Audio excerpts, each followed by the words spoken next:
ರಾಮ ಮಂದಿರ ಉದ್ಘಾಟನೆಗೆ ಆಹ್ವಾನ ನೀಡುವ ವಿಚಾರ ಹಾಗೂ ಉದ್ಘಾಟನೆಯಲ್ಲಿ ಭಾಗವಹಿಸಲಿರುವಂತಹ ವಿಚಾರವಾಗಿ ಕಾಂಗ್ರೆಸ್ ಮತ್ತು ಬಿಜೆಪಿ ನಾಯಕರ ನಡುವೆ ನಡೆಯುತ್ತಿರುವಂತಹ ಜಟಾಪಟಿ ಇದೀಗ ಮತ್ತೊಂದು ಮಗ್ಗಲಿಗೆ ಹೊರಡಿದೆ. ಹಿಂದೂಗಳಿಗೆ ರಾಮ ಒಬ್ಬನೇ ದೇವರ ಅಂತ ಸಚಿವ ತಿಮ್ಮಾಪುರ ಪ್ರಶ್ನೆ ಮಾಡಿದ್ದಾರೆ.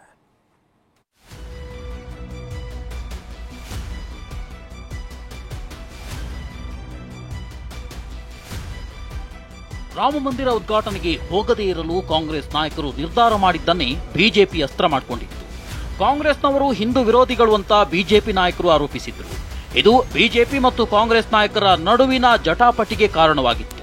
ಇದೀಗ ಸಚಿವ ತಿಮ್ಮಾಪುರ ಹಿಂದೂಗಳಿಗೆ ರಾಮ ಒಬ್ಬನೇ ದೇವರ ಎಂದು ಪ್ರಶ್ನಿಸಿದ್ದಾರೆ. ರಾಮ ಮಂದಿರಕ್ಕೆ ಹೋದರಷ್ಟೇ ಹಿಂದೂಗಳ ಎಂದು ಪ್ರಶ್ನಿಸಿದ್ದಾರೆ. ಇನ್ನು ಸಚಿವ ಸಂತೋಷ್ ಲಾಡ್ ಎಲ್ಲಾ ಜನಾಂಗದವರು ರಾಮನನ್ನ ಪೂಜಿಸಬಹುದು, ಉದ್ಘಾಟನೆಗೆ ನಮ್ಮನ್ನ ಕರೆಯಲು ಇವ್ರ್ಯಾರೆಂದು ಗರಂ ಆಗಿದ್ದಾರೆ. ಕಳೆದ 10 ವರ್ಷದಲ್ಲಿ ಪ್ರಧಾನಿ ಮೋದಿ ಎಷ್ಟು ಸಲ ರಾಮ ಮಂದಿರಕ್ಕೆ ಹೋಗಿದ್ದಾರೆ ಎಂದು ಪ್ರಶ್ನಿಸಿದ್ದಾರೆ. ಹಳ್ಳಿಗಳಾಗ ಪ್ರತಿ ಸಲ ನಾವು ಟೆಂಪಲ್ಗಳು ಕಟ್ತಾನೆ ಇದ್ವಿ. ಅಲ್ಲಿ ಹೋಗಿ ಭಕ್ತಿ, ನಮ್ಮ ಭಾವ ಭಕ್ತಿ ಎಲ್ಲಿ ತಲ್ಲಿ ಹೋಗ್ಬೇಕು. ಇನ್ನು ಇವ್ರು ಹೇಳ್ದಲ್ಲಿ ಹೋಗ್ಬೇಕಾ? ಬಿ ಜೆ ಪಿ ಅವ್ರು ನಮಗೆ ರಾಮ ಮಂದಿರಕ್ಕೇನೆ ಬರ್ಬೇಕಂತ ಅಲ್ಲಿಗೆ ಹೋಗ್ಬೇಕಾ? ಯಾಕೆ ನಮ್ಮ ಊರಾಗ ಯಾವ ದೇವ್ರುಗಳಿಲ್ಲ.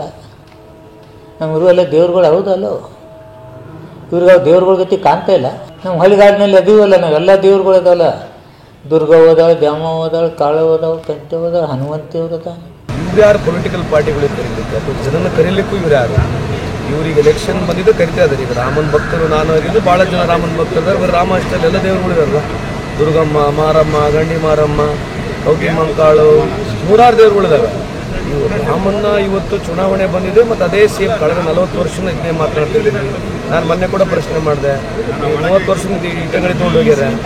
ಆ ರಾಮನ ಇರ್ತಕ್ಕಂಥ ಭೂಮಿ ಮೇಲೆ ಅಲ್ಲಿ ಅಪಕಾರ ಆಗಿದೆ. ಈಗ ಇನ್ನು ನಿನ್ನೆ ಸಿಎಂ ಸಿದ್ದರಾಮಯ್ಯ ತಾವು ಸಹ ಜನವರಿ 22ರ ನಂತರ ಪುರುಸೊತ್ತು ಮಾಡಿಕೊಂಡು ಅಯೋಧ್ಯೆಗೆ ಹೋಗಿ ಬರ್ತೀವಿ ಎಂದಿದ್ರು. ಈ ಬಗ್ಗೆ ಪ್ರತಿಕ್ರಿಯೆ ನೀಡಿದ ಗೃಹ ಸಚಿವ ಪರಮೇಶ್ವರ್, ಹೈಕಮಾಂಡ್ ನಾಯಕರು ಈಗಾಗಲೇ ಕಾರ್ಯಕ್ರಮಕ್ಕೆ ಹೋಗಲ್ಲ ಅಂತ ಸ್ಪಷ್ಟಪಡಿಸಿದ್ದಾರೆ. ಆದರೆ ಜನವರಿ 22ರ ನಂತರ ಏನಾದರೂ ಹೋಗ್ಬೇಕಂದ್ರೆ ಹೋಗ್ತೀವಿ ಎಂದಿದ್ದಾರೆ. ಶ್ರೀರಾಮನ ಭಕ್ತರು ಕೂಡ ನಾವು ಅದನ್ನು ರಾಜಕೀಯ ಮಾಡಕ್ಕೆ ಕೊಟ್ಟಿದ್ದಾರಲ್ಲ, ಅವರು ರಾಜಕೀಯ ಮಾಡಕ್ಕೆ ಕೊಟ್ಟಿದ್ದಾರೆ. ಇದನ್ನ ಅಯೋಧ್ಯೆಯಲ್ಲಿ ಶ್ರೀರಾಮ ಮಂದಿರ ಕಟ್ಟಿಸಿ ರಾಜಕೀಯ ಮಾಡಕ್ಕೆ ಕೊಟ್ಟಿದ್ದಾರಲ್ಲ. ಈ ರಾಜಕೀಯ ವಿರೋಧ ಮಾಡ್ತೀವಿ ಹೊರತು ಶ್ರೀರಾಮಚಂದ್ರನ ವಿರೋಧ ಮಾಡಲ್ಲ. ನಾನು ನೋಡ್ತೀನಿ, ಇದಾದ್ಮೇಲೆ 22ನೇ ತಾರೀಕು ಆದ್ಮೇಲೆ ಯಾವಾಗ ಪುರುಷ ಸಿಕ್ಕಾಗ ಅಲ್ಲಿ ಹೋಗಿ ನೋಡ್ಕೊಬರ್ತೀನಿ ಅಯೋಧ್ಯೆಯಲ್ಲಿ. ಹೈಕಮಾಂಡ್ನವ್ರಿಗಾಗಲೇ ಸ್ಪಷ್ಟಪಡಿಸಿದ್ದಾರೆ, ನಾವು ಆ ಕಾರ್ಯಕ್ರಮಕ್ಕೆ ಹೋಗೋದಿಲ್ಲ ಅಂತ ಹೇಳಿ ಸ್ಪಷ್ಟಪಡಿಸಿದ್ದಾರೆ.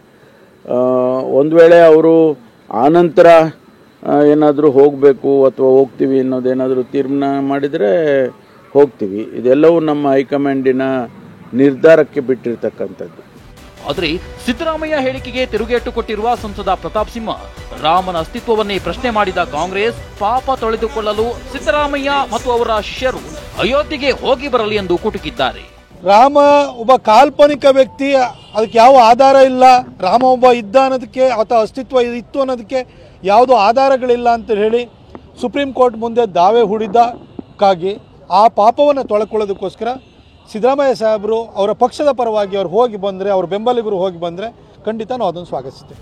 ಈ ಮಧ್ಯೆ ಮಾಗಡಿ ಕಾಂಗ್ರೆಸ್ ಶಾಸಕ ಬಾಲಕೃಷ್ಣ, ರಾಮನಗರದಲ್ಲಿ ಅದ್ದೂರಿಯಾಗಿ ರಾಮ ಮಂದಿರ ಕಟ್ಟೇವೆ, 20 ಎಕರೆ ಜಾಗ ಹುಡುಕುತ್ತಿದ್ದೇವೆ ಎಂದಿದ್ದಾರೆ. ಜಾಗ ಹುಡುಕ್ತವ್ರೆ. ಇವತ್ತು ಕೂಡ ಚರ್ಚೆ ಆಯ್ತಿತ್ತು. ನಾನು DC ಕಚೇರಿಯಲ್ಲಿದ್ದೆ. ಅದು ಯಾವುದೋ ಒಂದು ಜಾಗ 20 ಎಕರೆ ಜಾಗ ಇದೆ ಅಂತ ಹೇಳಿದ್ರು. ಅಲ್ಲಿ ರಾಮ ಮಂದಿರವನ್ನ ಅದ್ದೂರಿಯಾಗಿ ನಿರ್ಮಾಣ ಮಾಡಬೇಕು ಅಂತ ತೀರ್ಮಾನ ಮಾಡಿದ್ದೀವಿ ನಾವು. ರಾಮ ಮಂದಿರ, ರಾಮ ಕೇವಲ ಬಿಜೆಪಿ ಅವ್ರ ಸೊತ್ತಲ್ಲ, ಈ ಸಮಾಜದ ಸೊತ್ತು, ಕಾಂಗ್ರೆಸ್ ಸೊತ್ತು ಅಲ್ಲ. ಕಾಂಗ್ರೆಸ್ ನಾಯಕರ ಹೇಳಿಕೆಗೆ ಬಿಜೆಪಿ ನಾಯಕರು ತಿರುಗೇಟು ಕೊಟ್ಟಿದ್ದಾರೆ. ಕಾಂಗ್ರೆಸ್ ರಾಮ ಮಂದಿರದ ವಿಚಾರದಲ್ಲಿ ರಾಜಕೀಯ ಮಾಡ್ತಿದೆ, ಹಿಂದೂ ವಿರೋಧಿ ನೀತಿಯಿಂದ ಪಕ್ಷ ಕುಸಿದಿದೆ ಎಂದು ವಾಗ್ದಾಳಿ ನಡೆಸಿದ್ದಾರೆ. ತುಂಬಾ ಒಳ್ಳೆಯ ಒಂದು ಬದಲಾವಣೆ.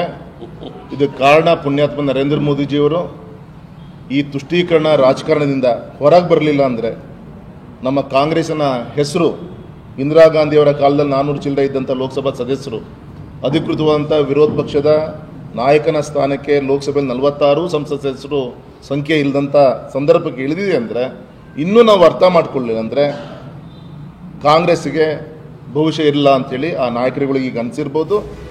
ಹೀಗೆ ರಾಮ ಮಂದಿರ ಉದ್ಘಾಟನೆ ವಿಚಾರವಾಗಿ ಜಟಾಪಟಿ ಮುಂದುವರಿಯುತ್ತಲೇ ಇದೆ. Bureau report, TV9.